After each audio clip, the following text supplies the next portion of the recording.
স্ত্রীকে নিয়ে হাসপাতালেই এখন দিন কাটে জাকারিয়ার।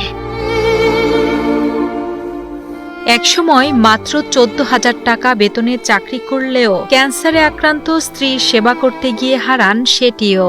এখন নিজের জমানো অর্থ আর অন্যের সাহায্য নিয়েই চলে স্ত্রীর ব্যয়বহুল চিকিৎসা। ইতোমধ্যে 7 লাখ টাকা খরচ হয়ে গেলেও এখনো সুস্থ করতে পারেননি প্রিয়তমা স্ত্রীকে।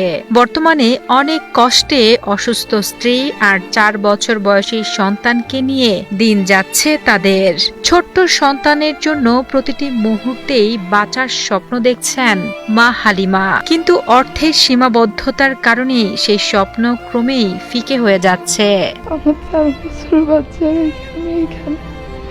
আমার বাচ্চারা আজকে দেখি না, 15 দিন হয়ে গেছে বাচ্চারা চোখে দেখি না। 1 মিনিট আমার ছাড়া থাকতে পারতো না।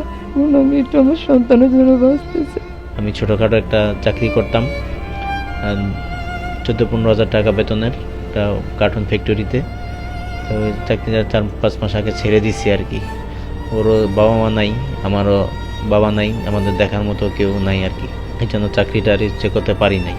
চাঁদপুর সদর উপজেলার বাসিন্দা হালিমা আক্তার স্বামী ও 4 বছরের কন্যাকে নিয়ে ভালোই চলছিল তার সংসার। 2025 সালে হঠাৎ অসুস্থ হয়ে চিকিৎসকের কাছে গেলে পরীক্ষা নিরীক্ষার মাধ্যমে জানা যায় তিনি পাকস্থলী ক্যান্সারে আক্রান্ত। স্বল্প বেতনে কাজ করা স্বামী জাকারিয়ার পক্ষে স্ত্রীর চিকিৎসা চালানো সম্ভব হয়নি। সে সময় চরম অসহায় অবস্থায় তিনি ফেসবুকে একটি হৃদয়বিদারক পোস্ট দিয়ে দেশবাসীর কাছে সাহায্যের আবেদন জানান। সেই মানবিক আবেদনের প্রতিক্রিয়ায় পাওয়া অর্থ এবং পরিবারের কিছু জমানো টাকা দিয়ে গত 1 অক্টোবর হালিমার পাকস্থলী অপারেশন করা সম্ভব হয়। অপারেশনের পর আবার পাকস্থলীতে 16টি টিউমার ধরা পড়ে, যা কেটে ফেলা হয়েছে। 5 মাস আগে হঠাৎ খাবার খেলে বুকে আটকে যেত। সদর হসপিটাল থেকে চিকিৎসা নেই, এটা কোনো কিছুই হয় না।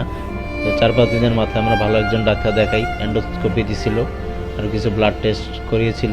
তো পরে ক্যান্সার ডাক্তারের কাছে গেলাম আর উনি 4 সাইকেল কেমোথেরাপি, তারপরে সার্জারি, তারপরে 4 সাইকেল কেমো, তারপরে আবার রেডিওথেরাপি লাগতে পারে।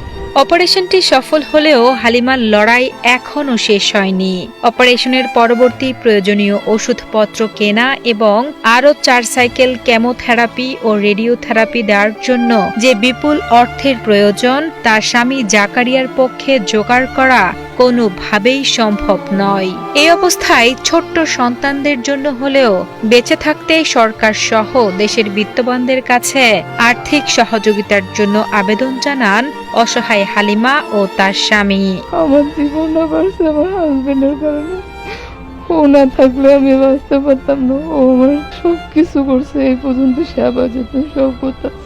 আমার বাপ নাই, মা নাই, যতটুকু করছে আমার স্বামী করছে। আমার স্বামী আমার এই পর্যন্ত করতেছে।